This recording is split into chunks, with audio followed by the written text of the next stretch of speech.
भारत सरकार ने आने वाले जनगणना के साथ-साथ जातीय जनगणना कराने का भी ऐलान किया है। इस बारे में और बात करते हैं, हमारे साथ हैं आजाद समाज पार्टी के राष्ट्रीय अध्यक्ष और नगीना से सांसद चंद्रशेखर आजाद। सरकार के इस फैसले पर आपकी पहली प्रतिक्रिया क्या है?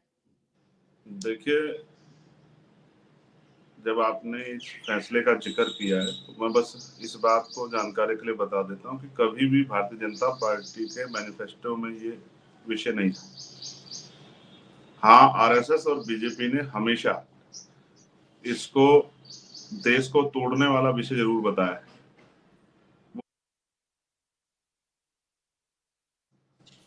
लगातार हमारी पार्टी, हमारा संगठन इसकी मांग कर रहा था और मैंने जब राष्ट्रपति भाषण में अपनी बात की शुरुआत की थी तो जातिगत जनगणना को होना चाहिए, ये मांग की थी। दिल्ली में जो एक बड़ा आंदोलन बुलाया, जो आप मीडिया के साथी ने कवरेज किया था इंदिरा गांधी स्टेडियम में, उसमें भी हमारी फर्स्ट प्रायोरिटी मांग यही थी, प्रथम मांग यही थी। और जब उत्तर प्रदेश में हम समीक्षा आंदोलन हमने शुरू किए, मीटिंग शुरू की है, उसमें भी हमारी फर्स्ट मांग यही कि जातीय जनगणना होनी चाहिए और उसके आर्थिक आंकड़े भी जारी होने चाहिए। तो मैं सरकार के किसी भी कदम को, क्योंकि घोषणा करना और उसको इम्प्लीमेंट करना, इन दोनों में फर्क है। तो जब ये हो जाएगी, क्योंकि जहां तक मुझे आइडिया है, अभी तो ये भी नहीं बताया गया कि उसमें क्या क्या टेबल होंगे, किन किन चीजों को उसमें रखा जाएगा, क्या उसमें आर्थिक आंकड़े आएंगे नहीं आएंगे, और ये किस किस जातियों की होगी, सभी जाति, सामान्य जाति की होगी, पिछड़े जातियों की होगी। फिर जैसे 2011 में एक खेल हुआ था कि पहले कहा कि कास्ट सेंसस करा रहे हैं, बाद में उसको जो है सोशियो इकोनॉमिक सर्वे का नाम देके और उसके आंकड़े भी जारी नहीं किए गए थे, जो यूपीए सरकार में होता है। क्या ऐसा होगा? तो अभी ये देखने का विषय है। अभी तो सिर्फ जो है घोषणा की गई। घोषणाएं तो बहुत सारी चीजों की हुई थी। घोषणा तो ये भी हुई थी कि देश जो है विकसित राष्ट्र बन जाएगा, देश जो है हमारी इकोनॉमी जो 5 ट्रिलियन हो जाएगी, बहुत सारी घोषणा होती है। लेकिन धरातल पर सच का तब पता लगेगा कि ऐसा भी हो सकता है, क्योंकि जब ये विषय भारतीय जनता पार्टी का था ही नहीं, तो इसको ये इसी तरह से भी देखा जा रहा है कहीं आने वाले चुनाव के मद्देनजर भी को जोड़कर भी, जैसे बिहार चुनाव को जोड़कर भी तो ये घोषणा नहीं की गई। चंद्रशेखर भाई, जैसा आप भी इसलिए मेरा ये शक है, ये मेरी शंका है, मेरी नहीं, बहुत सारे लोगों की शंका है कि ये सिर्फ हो सकता है घोषणा हो, ये ना कराई जाए। और मैं चाहता हूं, मैं सरकार का बहुत बहुत धन्यवाद करूंगा अगर सरकार जिस दिन इसको करा देगी और इसके आंकड़े जारी कर देगी, क्योंकि ये बहुत जरूरी है। जैसे जातिवाद एक बीमारी है, तो जातीय जनगणना उसका एक संपूर्ण इलाज है। जातीय जनगणना होगी तो जानकारी आएंगी तो शायद लोगों को पता रहेगा कि उनको उनकी संख्या क्या है, उनको मिला क्या है, किस पे, पाल, प्रजापति, कश्यप, सैनी, मौर्य, शाक्य, बिंद्र, केवट, मल्ला, राजभर पे, जाट, गुजर, यादव, लोधी पे कितने ट्रैक्टर है, कितनी 4 पहियों गाड़ी है, कितनी 2 पहियों गाड़ी है। जैसे और जातियां शेड्यूल कास्ट की, चमार, जाटव, चमार, वाल्मीकि, पासी, धोबी, कोरी, खटीक, धानुक, इनको पता लगेगा कि इनके पास कितनी जो है जमीन है, रहने के योग्य, कृषि योग्य, खेती के योग्य, खेती के योग्य और बिजनेस के योग्य, किस पे कितना व्यापार है, कितना धन संचय, सब कुछ सामने आएगा। सामान्य जातियों पे भी, ब्राह्मण, क्षत्रिय, वैश्यों पे किस तरह की स्थिति है उनकी सोशियो इकोनॉमिक, ये सामने आएगा। इसलिए इसका होना बहुत जरूरी है। जैसा आपने कहा कि जैसे शुरू में लग रहा था कि सरकार जातीय जनगणना के फिलहाल पक्ष में नहीं है, फिर अचानक ऐसा क्या हुआ कि मन बदल गया, सरकार का ऐलान हो गया? आप ये समझिए भाई राजीव जी कि देश तो कुछ और मांग कर रहा था कि कैबिनेट की मीटिंग होगी और उसमें कोई बड़ा फैसला, क्योंकि पहलगांव के जो जख्म है वो सूखे नहीं है। अभी पहलगांव के जो जख्म है वो खून के आंसू देश रो रहा है। तो अचानक से ये जिसकी कोई चर्चा नहीं थी, इसको लेके आना, तो ये भी लोगों का शक है, शंका है कि भी इस तरह की तो चर्चा थी नहीं। देश तो पहलगांव में इतना बड़ा हमला हुआ, सिक्योरिटी लैप्स हुआ, कैसे आतंकवादी आए, कैसे हमला कर दिया, कैसे चले गए बिना जो है उसके क्या नाम मुठभेड़ के, चुपचाप क्या हो रहा है, देश की निगाह तो इस पे थी। लेकिन अचानक ये फैसला आने से तो इसको जो है उस तरह से भी देखा नहीं जा रहा है कि भाई ये बहुत बड़ा फैसला है। हालांकि मैं तो मानता हूँ 1931 के बाद पहली बार अगर पूर्ण कास्ट सेंसस होगा तो इसका एक बहुत बड़ा जो है देश का जो स्ट्रक्चर है, देश का जो इस समय जो दृश्य है, उसका जो है एक जो है अवलोकन करने का, आकलन करने का एक जो है पैमाना सबके सामने आएगा। तो मैं तो इसको बहुत महत्वपूर्ण कदम मानता हूँ, बशर्ते कि ये हो। ये सिर्फ और सिर्फ राजनीतिक स्टंट ना हो। मैं तो केंद्र सरकार से मांग करता हूं कि वो इसकी एक डेडलाइन निश्चित कर दे कि हम इस डेट से शुरू करेंगे और इस डेट में खत्म करेंगे, क्योंकि डिजिटल भारत है, रिसोर्स की कमी नहीं है, मशीनरी की कमी नहीं है। तो जब किसी चीज की कमी नहीं है तो एक डेडलाइन तय करके, जैसे हम तैयार करते हैं कि भाई ये जो प्रोजेक्ट है इतने दिन में पूरा करेंगे प्रोजेक्ट, तो अगर ये भी हो जाता, और अभी तो बहुत सारी चीजें जो पाइपलाइन में जो सामने नहीं आई है कि उसमें किस किस को रखेंगे, दोबारा से SC/ST का ही कराएंगे या पिछड़े वर्ग की जातियों का भी गणना होगी, सामान्य जाति की भी गणना होगी, क्योंकि सामान्य जाति के मन में भी शंका है। वो अपने आप कहते हैं कि भाई हमारी आबादी इतनी है और हम पे रिसोर्स कम है, वो उसके लिए आंदोलन भी करते हैं। इसके कारण उनको WS भी मिला है, इकोनॉमिक वीकर सेक्शन के आधार पर रिप्रेजेंट 10% आरक्षण का लाभ भी मिल रहा है। तो ये जो है पैमाना सामने आ जाए, ये पता लग जाए कि क्या स्थिति है, देश की आजादी के इतने बाद हम लोग कहाँ खड़े हैं। इसके लिए कास्ट सेंसस बहुत महत्वपूर्ण कदम है। लेकिन चंद्रशेखर भाई, जैसे सरकार ने ऐलान किया, इसकी क्रेडिट लेने का होड़ मच गया। कांग्रेस कह रही है कि उसकी वजह से हुआ है, सपा कह रही है, राजद कह रही है, बीजेपी कह रही है कि नहीं, हमारा ये सिद्धांत फैसला था, हमने कभी जातीय जनगणना का विरोध नहीं किया। सब लोग अपने अपने तरीके से क्रेडिट ले रहे हैं। आप अगर नेताओं के स्टेटमेंट, जैसे RSS के नेताओं के स्टेटमेंट आप उठा के देखोगे तो आपको पता लग जाएगा कब उन्होंने तो हमेशा इसका विरोध किया है। तो RSS के अगेंस्ट जाके भाजपा क्या इसको कर सकती है? और भाजपा के भी बड़े नेताओं ने इवन पोस्टर जारी कर करके कहा कि भाई ये जो है एक इस तरह का, और कांग्रेस के मैनिफेस्टो में भी कभी ये था नहीं। पिछले 5-7 साल को अगर छोड़ दें तो 2011 में जब सेंसस हुआ था उन्होंने तो उसके आंकड़े भी जारी नहीं किए थे, यूपीए सरकार ने। तो मैं फिर ये कहूंगा, मैं बिहार के नेताओं का तो धन्यवाद करूंगा, बिहार के नेताओं का और तमिलनाडु के नेताओं का मैं धन्यवाद करूंगा कि उनकी तो कोशिश थी, उन्होंने तो अपने यहाँ कोशिश की थी और उन्होंने इसके आंकड़े भी जारी किए थे। लेकिन और किसी को क्रेडिट या उससे अच्छा ये है कि अभी क्रेडिट से अच्छा है कि अगर इसको जोड़ लगा के या जो है इसमें भी कोई जो है प्रयास किया जाए कि ये हो जाए, ये सिर्फ एक चुनावी जो है एक घोषणा ना बन के रह जाए। इसके बारे में सब लोगों को सोचना चाहिए। तो मेरा तो पूरा फोकस बात पे है, सर है कुछ नहीं कि भाई ये हो जाए। जबकि जैसा मैंने कहा कि राष्ट्रपति भाषण जो सेशन का फर्स्ट भाषण होता, मेरी पहली लाइन ये थी कि जातिगत जनगणना होनी चाहिए। तो हम तो कर्म में भरोसा रखते हैं और मेरा विश्वास है कि सरकार तो कराएगी, तो देश के बहुत बड़े एक तबके का भला होगा। इस साल जैसा आप खुद बता रहे हैं कि बिहार में चुनाव है, अगले साल यूपी में चुनाव है, तो कहीं ये चुनावी दांव तो नहीं? आप भी कुछ इशारा करें अपनी बातचीत में। अब देखिए, मैं फिर आपसे कह रहा हूँ, जिस चीज का विरोध करते हैं अचानक उसका समर्थन करने लग जाए तो फिर इसको चुनावी दाव क्यों ना माना जाए। और ये चुनावी दाव भी हो, लेकिन हो तो मैं तो इसको तब सही मानूंगा जब ये बिहार चुनाव से पहले सरकार इसको करा दे। अगर नहीं कराती है तो फिर ये मानिए कि सिर्फ घोषणा ही। क्योंकि ये दोनों जो स्टेट है, बिहार और उत्तर प्रदेश की बात करें, यहाँ कास्ट जो है, जातीय समीकरण, जातीय दांव पेच बहुत मायने रखता है, बहुत बड़ा फैक्टर है चुनाव में। जस्ट मायने रखता है, जातीय जातीय जो समीकरण बहुत मायने रखता है, और जातीय अत्याचार भी बहुत मायने रखता है। जिस तरह से आपको तो याद है ना, बिहार में जिस तरह से बिहार में लक्ष्मणपुर बाथे घटनाक्रम हुआ, 50 लोगों की जान ली गई। तो जातीय नरसंहार, जातीय अत्याचार भी इन दोनों प्रदेशों में बहुत बड़े पैमाने पर होता है। इसलिए जाति का जनगणना यहाँ के लिए बहुत महत्वपूर्ण विषय है, जो सबको क्लियर हो जाए कि किसकी कितनी संख्या है और उसके पास रिसोर्स कितने हैं। तो आपको क्या लगता है कि जातीय जनगणना से ही सामाजिक राजनीतिक स्तर पर जातियों को विकास का रास्ता भी निकलेगा? बिल्कुल निकलेगा। मैं इसका उदाहरण आपको बताता हूँ, 2 चीजें उदाहरण के तौर पे आपको देता हूँ।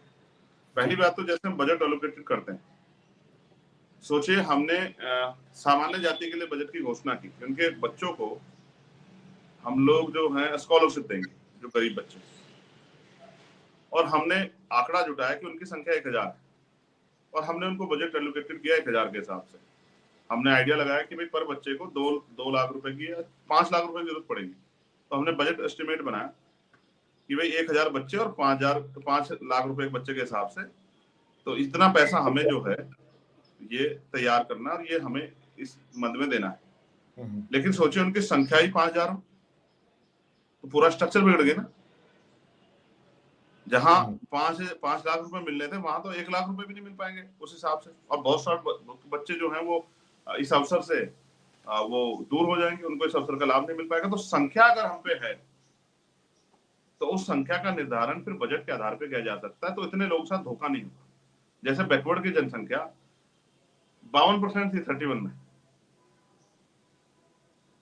जब मंडल कमीशन भी आया तो भी जो है उनको 52% माना गया। और 52% को अगर हम 52% हिस्सेदारी नहीं दे रहे तो फिर आप ये समझिए कि 52% लोगों के में तो एक बहुत बड़े, जैसे 27% आरक्षण का लाभ उनको हम दे रहे हैं, तो ऑलरेडी जो है 25% लोग साथ तो धोखा हो रहा है। उन 25 तक तो 5 कंपटीशन आ रहा है, तो ये 25% लोग जिनका हक बैठता है वो तो दूर हो जा रहे हैं।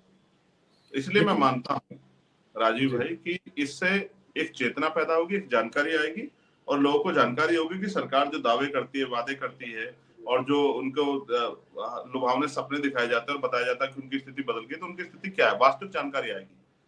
लेकिन यह भी कहा जा रहा है कि एक ट्रांसपेरेंसी आएगी, और फिर जब बजट एलोकेट होगा तो वो वर्ग अपने हितों को ध्यान में रखते, अपनी संख्या को ध्यान में रखते हुए सरकार से ये भी जान सकते हैं सरकार हम पे क्या खर्च कर रही है।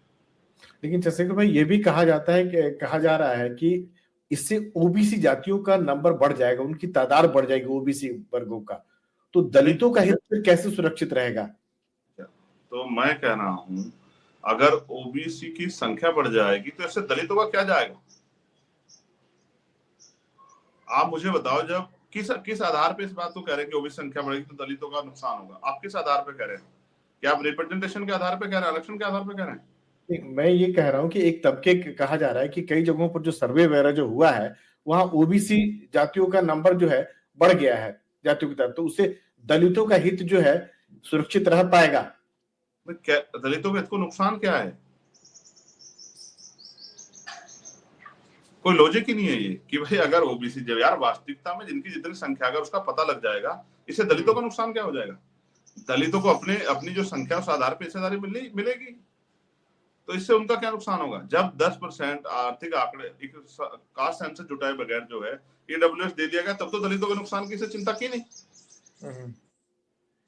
भाई क्या इस देश में कास्ट सेंसस हुआ कि स्वर्ण जाति की आबादी 10% है? किस आधार पे दिया गया ईडब्ल्यूएस? अगर इतनी चिंता थी सरकार को तो क्यों किया ईडब्ल्यूएस उन्होंने? बिना आप सोशियो इकोनॉमिक आंकड़े सामान्य जाति के थे, आपने सामान्य जाति से धोखा किया। मैं कहता हूं उनको 15% आरक्षण मिलना चाहिए, क्योंकि उनकी संख्या 15% के आसपास है, आपने 10% किस आधार पर दिया? तो क्या जातीय जनगणना से जो अति पिछड़े हैं, महादलित है, उनका भी भला हो पाएगा सही मायनों में? नहीं, असल में ही जानकारी मिलेगी कि उनकी संख्या क्या है, उनको बजट में मिल क्या रहा है, उनके लिए कौन सी पॉलिसी तैयार की गई उनके आर्थिक और सामाजिक सशक्तिकरण के लिए, यही तभी जानकारी होगी। लेकिन एक यह भी है कि जो सुप्रीम कोर्ट का जो ऑलरेडी कह चुका है फैसला है कि सरकारी नौकरी या शिक्षण संस्थानों में आरक्षण का दायरा 50% से ज्यादा नहीं होगा, और इसमें अगर बढ़ता है ओबीसी का अगर संख्या अगर बढ़ता है तो क्या लगता है वो कैप भी हटनी चाहिए फिर तब? नहीं तो आप मुझे बताओ फिर ये 10% आरक्षण देते सुप्रीम कोर्ट के जजों ने फैसला दिया, क्यों नहीं सोचा? Already 22.5% schedule caste schedule tribe को है, 27% जो है वो पिछड़ी जातियों को है, तो 49.5% हो गया, 50% हो गया। तो ऑलरेडी 10% कहां से दिया गया है? क्या ये शेड्यूल कास्ट बैकवर्ड के लोगों का हिस्सा काट के दिया जा रहा है या अलग दिया जा रहा है? जब दिया गया कैप ऑलरेडी खत्म कर दिया सुप्रीम कोर्ट ने। सुप्रीम कोर्ट के मेरे याद है वो जो बैच थी, कॉन्स्टिट्यूशनल बैच, जिसने ऑर्डर किया था कि भाई ये होना चाहिए, डब्ल्यूएस रहना चाहिए, तो जब आपने जो है ये किया था तो आप किस आधार पर सुप्रीम कोर्ट जो है इसको कैपिंग करने के, उसको आगे बढ़ाने की, उसको रोकने की बात करेंगे? और ये 2% ही तो है सरकारी नौकरियां, ये भी तो बताना चाहिए देश को, सुप्रीम कोर्ट को, कि नौकरियां 2% ही तो जिनमें सरकारी हैं। इनमें भी जो है इतना जो है संविदा, ठेकेदारी, लेटरल एंट्री करके वैसे ही जो है दलित पिछड़ों का गला तो काट दिया सरकार ने। इसको कैसे छिपाएंगे? आज एक एक विभाग में, रेलवे में लाखों नौकरियां उसमें संविदा पे और ठेकेदारी पे, उनमें आरक्षण का लाभ कहाँ मिल रहा है? तो आप ये समझो पहले से ही सरकार जो है चारों तरफ से हमारा गला काट रही है, तो सरकार को हमारी चिंता है कहाँ? लेकिन जो 50% वाली कैप की बात है, क्या लगता है कि नंबर बढ़ेगा तो हटनी चाहिए उसे? नहीं, वो तो हट ही गई ना भाई। इतना तो आप मुझे बता दो राजीव जी, जब 10% ईडब्ल्यूएस दिया गया तो वो हटी है, बची है? हाँ, उस पॉइंट है ना। हाँ, वो तो ऑलरेडी हट गई है ना, और उसको कैप को होना ही चाहिए। देखिए सरकारी सिस्टम, ये समझिए जो आज के हालात है, जिस थाने में शेड्यूल कास्ट शेड्यूल ट्राइब का व्यक्ति नहीं है, उस थाने से शेड्यूल कास्ट शेड्यूल ट्राइब के व्यक्ति को या पिछड़े वर्ग का व्यक्ति नहीं तो पिछड़े वर्ग के व्यक्ति को न्याय मिलेगा, इसकी उम्मीद करना छोड़ दीजिए जिस तरह की स्थिति आज। क्योंकि सरकार जिनकी होती है वो उनको बड़े पैमाने पर अधिकारी सरकार के हिसाब से काम करते हैं, तो सरकार अगर कहेगी कि इनको न्याय नहीं देना तो वो न्याय ऑलरेडी नहीं देंगे। ऐसी स्थिति में अगर ये रिप्रेजेंटेशन और ये डाइवर्सिटी भी नहीं बचेगी तो मैं तो नहीं मानता। नहीं, मैं कह रहा हूं अगर पार्लियामेंट में हम नहीं होते तो कौन शेड्यूल कास्ट शेड्यूल ट्राइब के विषयों के उठा रहा है, पिछड़े वर्ग के विषय कौन उठा रहा है, मुस्लिम विषय कौन उठा रहा है, आप बताओ। वक्त पे कौन विरोध कर रहा था हमारे अलावा? जब ये जो है इंट्रोड्यूस हुआ था हम ही थे ना।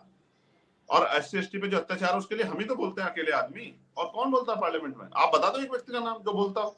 एक तबका ये भी कह रहा है कि जातिगत जनगणना से देश बढ़ जाएगा, जो हमारी सामाजिक संरचना वगैरह है, बहुत सारी चीजें लोग वो ये तबका कौन है, जरा फिर इसको पूरा क्लियरिफाई करके बता दो। नहीं, एक आवाज उठ रही है, कुछ लोग कह रहे हैं कि इससे देश बचेगा, जातिगत जनगणना होगा तो।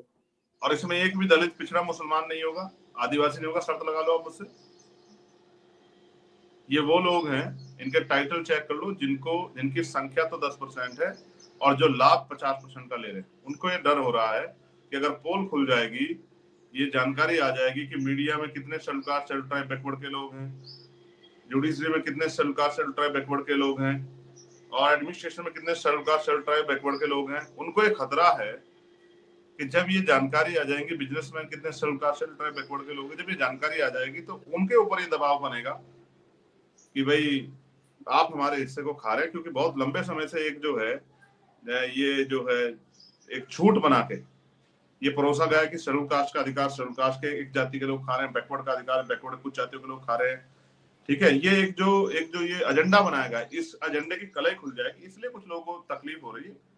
तो ये तो जिसको तकलीफ हो रही है भारतीय जनता पार्टी के साथ जो है संघर्ष करें। आपके हिसाब से जातिगत जनगणना से किस वर्ग को सबसे ज्यादा फायदा होगा या सबको फायदा होगा? पूरे भारतीय समाज को फायदा होगा, क्योंकि सबके सामने एक दर्पण होगा और सबको ये जानकारी होगी किसका क्या हक बैठता है, किसको क्या मिलना चाहिए। मतलब चंद्रशेखर भाई, अंतिम सवाल की जिसकी जितनी जाति है, जितना नंबर है, उसके हिसाब से उसकी उतनी हिस्सेदारी। सामाजिक न्याय की बात करने वाली भारतीय जनता पार्टी, सामाजिक न्याय कैसे होगा जब आप पे आंकड़े नहीं होंगे? सामाजिक न्याय तो तभी होगा जब आप पे आंकड़े होंगे, और जिसकी इतनी संख्या बारी उसकी इतनी हिस्सेदारी। ये आज का काम थोड़ा ही है ये आंदोलन, ये तो वर्षों की मेहनत है जिसके लिए आगे आज बीजेपी को मजबूर होना पड़ा है, घुटने टेकने पड़े। ये वर्षों की मेहनत है माननीय काशीराम साहब की, ये वर्षों की मेहनत है उस समय के समकालिक नेताओं की जिन्होंने संघर्ष किया। होना चाहिए, और उनके आंदोलन को आगे बढ़ाने वाले हम सब लोग, चाहे सदन में थे या सदन से बाहर, लगातार ये मांग कर रहे थे कि जातीय जनगणना होनी चाहिए, जिसकी इतनी संख्या बारी उसकी इतनी हिस्सेदारी उसको मिलनी चाहिए। तभी, क्योंकि देश का जब हर तबका आगे बढ़ेगा और देश की तरक्की में योगदान देगा, जैसे मैं चाहता हूं कि पूरा बहुजन समाज सबसे बड़ा टैक्स पेयर बने।